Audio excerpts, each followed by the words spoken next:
right. Would you just say for the recording that you're okay recording? Sure, yeah, I'm okay with that. Cool. All right. Do you have belief in mind? Hmm. Evan, right? Yes. Yeah. Okay. Um, well, something top of mind to me is I believe that democracy reform is important and urgent in this country. The reform of democracy is important. Okay. So, would you say like how on a scale of like 1 to 100, how certain are you that needs to happen? Hmm.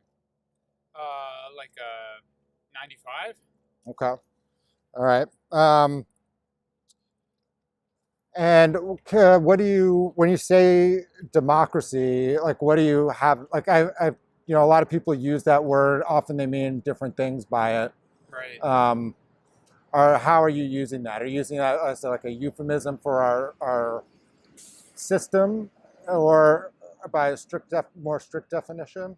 Um, yeah, our system and, you know, I guess I mean changes that need to be made to make our governing system more in line with our democratic ideals. So things like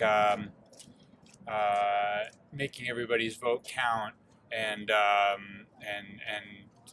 making the elections more fair, making it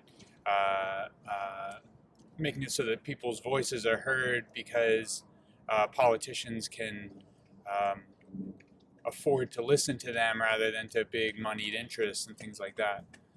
Okay, so then when you talk about reform, it seems like maybe like what would you say is the first thing that needs to get reformed? I imagine the list is long, but Yeah. Well, I think campaign finance reform is really important. mhm. In a place that's piloted locally, the Democracy Dollars program, for giving people vouchers that they can use to fund candidates in the primaries and things like that. And I think we need that at the national level so that because right now most politicians, especially in Congress, just have to the reality is they have to spend all their time going to billionaires and big companies and stuff to get enough money to run a competitive campaign. Mhm. Um, Um, how would you think the best way to go about this change would be? Because it sounds like I mean, yeah, like what for on a national level, like how would we start to implement these changes? well, I'm really hopeful right now because there's actually a bill on the table in the House and the Senate, but I think it may be a few months before it's before they really get to passing it, perhaps. I mean, I think it's an exciting moment since um, I don't think it's a partisan issue, but it's the kind of thing that the Democrat Party has sort of been behind. They've passed bills like this in the House, but then they got rejected in the Senate, or Mitch McConnell wouldn't take it to the floor. So now that we have the Democratic Party in this rare moment controlling the House and Senate and the presidency, I think it's a rare opportunity to get something like this passed. Although there's some issues we have to work out with whether the filibuster will block it Right. or Um, do you um, so when making like serious reforms of this kind of nature, do you think how does one look out towards the unintended consequences of like large decisions like this? And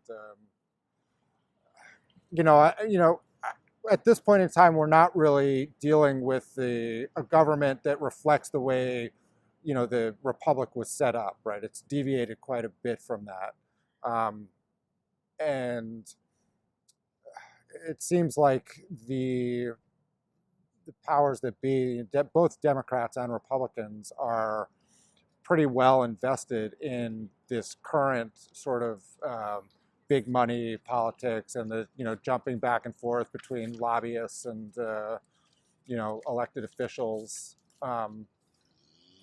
How what how is it that you feel confident that even with a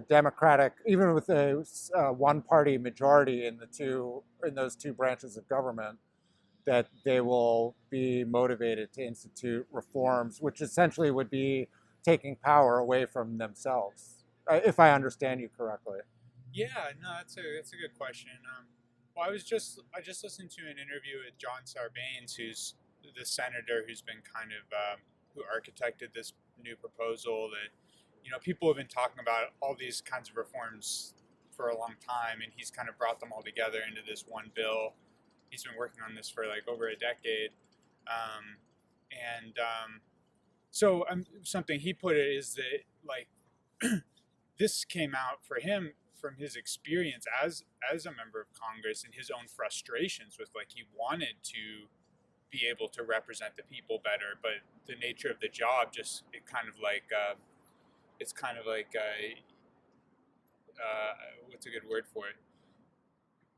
It's kind of like you're trapped, So he talks about how this would actually kind of campaign finance reform would produce kind of more of a sense of liberation for the people in Congress, because they can actually do the job they want to do, which is serving the people. Whereas right now they have to kind of do this somewhat Jekyll and Hyde or split personality thing where they're talking to the voters, but then they know they're actually beholden to these other people. And I think it's actually a frustrating situation for a lot of them. I wonder how you know that, or how you became confident that the job that the elected officials want to do is serve the people. Well,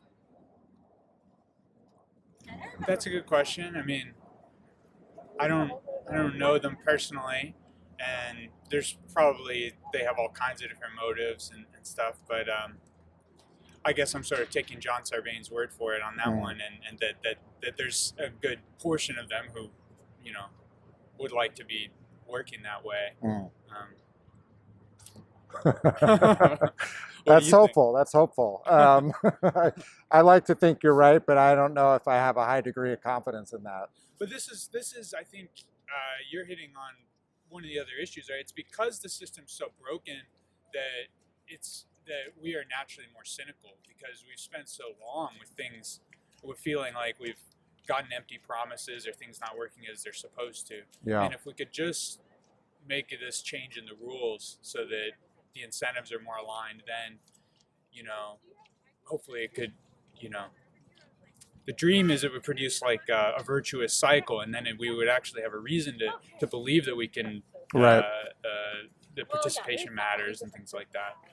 How do you think and this is kind of moving on a little bit, how do you think the media interacts with our electoral process and, our, either republic or, representative republic or democracy, however you want to phrase it?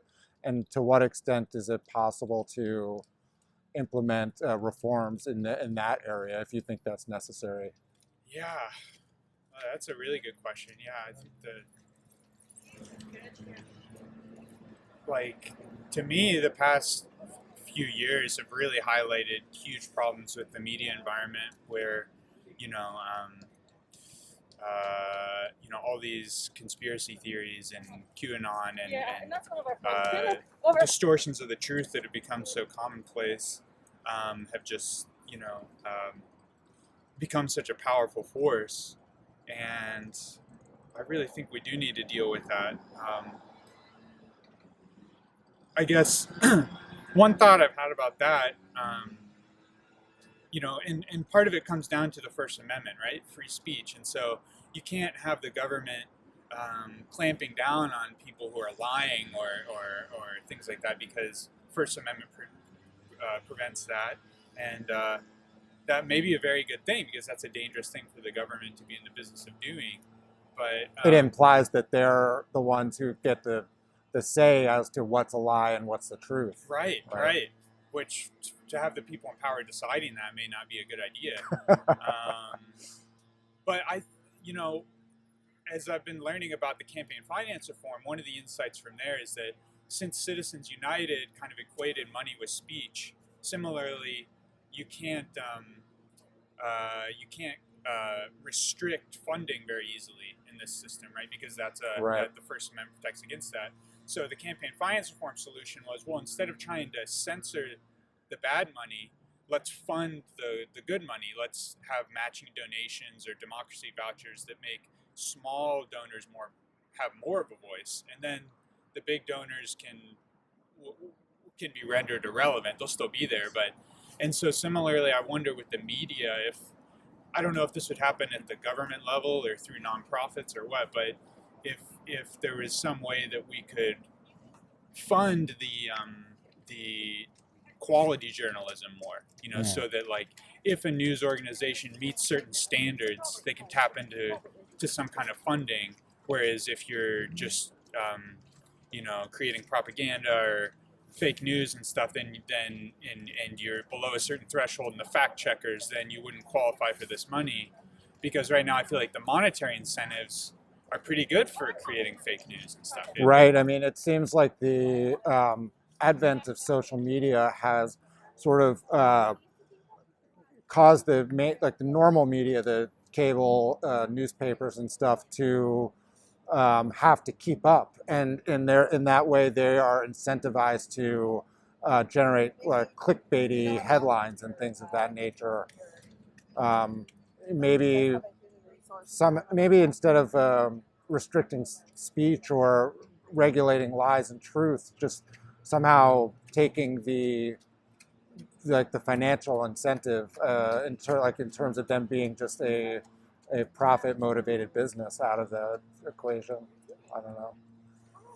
And so getting back to your belief about reform of the democratic process, it seems to me in this time there are a growing number of people who think that reform isn't possible and they're looking just to scrap the whole project. How do you come to a position of reform versus starting from scratch? Well, yeah, that's a good question. I mean, if reform were impossible, then I would think that would be the thing to do. I'm not totally convinced of that yet. Like, I'm reading this book called Unrigged, which is about in 2018, kind of all these grassroots movements that happened at the state level and local levels across the country, and people were able to organize to fix gerrymandering in Michigan, which is one of the most gerrymandered states. Some other places like that.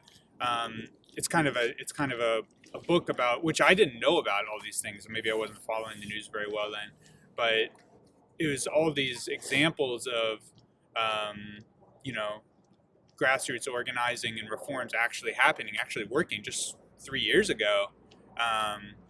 Now, most of that was at the state and local level, so the national level is different. So, I mean, I think starting from scratch is a lot harder than reforming, if reform is at all possible, so that's like a last resort. And I used to believe more in starting from scratch, and I think that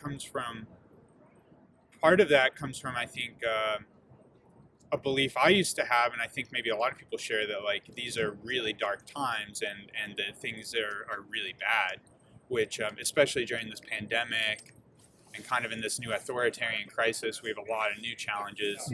But I'm also really convinced about how real historical progress is, and I think that's something that we let slip out of our minds a lot. I'm sorry, you said how real historical progress is? Yeah, What do you mean by that? I mean that, like,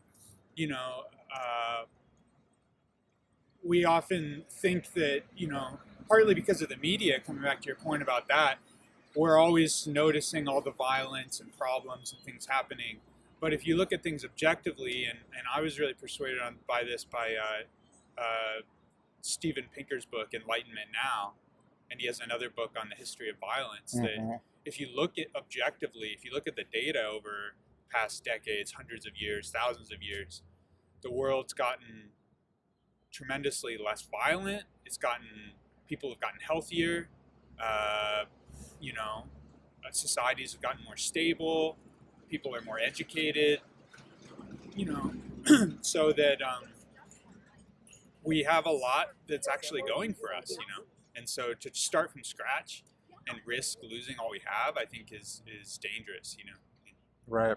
Um, Yeah, I think his book, he's a real interesting guy, with a lot of interesting insights, and that one in particular about, and, I can't help but think, you when you mentioned sort of conspiracy theories before, and you talked about QAnon, um, it seems to me that that sort of manipulation or emphasis on these instances of violence that we're so able to cover now because of technology. Like, when Rodney King happened back in the day, like video cameras in the hands of individuals was a new thing.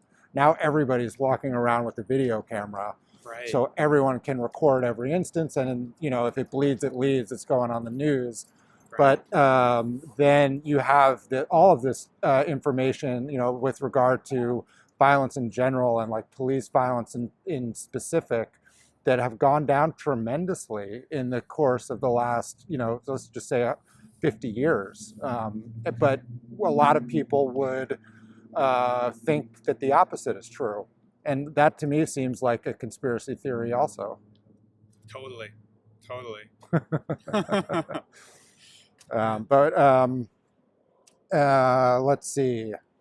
I don't know. I like to keep them around 10, 15 minutes, and we're at 16 minutes. Okay, that's but good. if I you- should get on my run, Yeah, actually. I don't mean to cut. If you have anything to add, or if I missed a question that you think should be addressed, or if you want to ask me something, you can.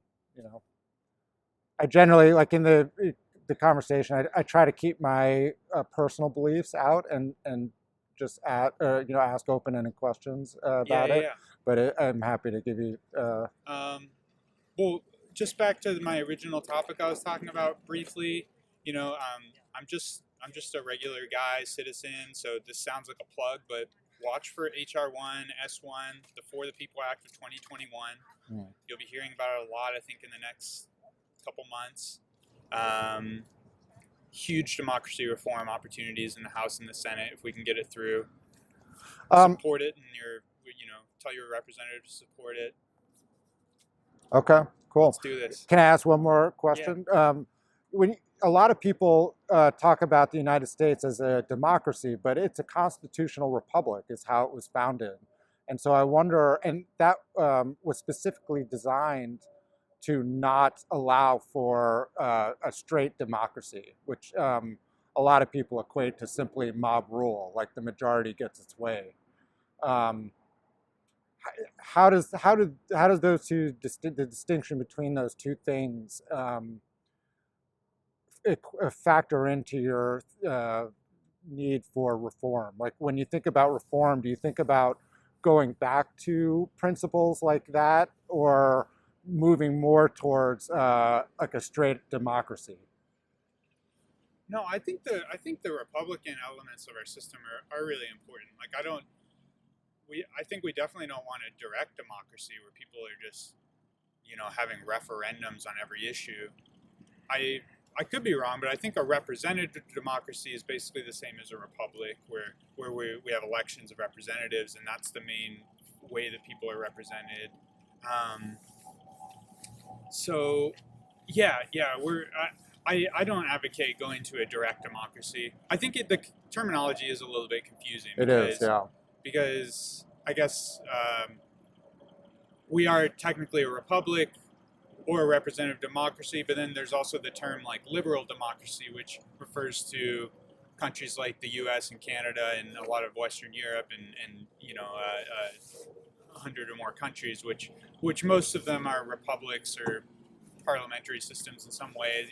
So I think democracy. I kind of think of democracy as an umbrella term like that includes republics and. Okay, so you're not referring just to, when you say that, you're not thinking about like straight democracy, like a straight majority rules type of system. Right, Right. right. I think representatives are really important. Right. Yeah. Okay.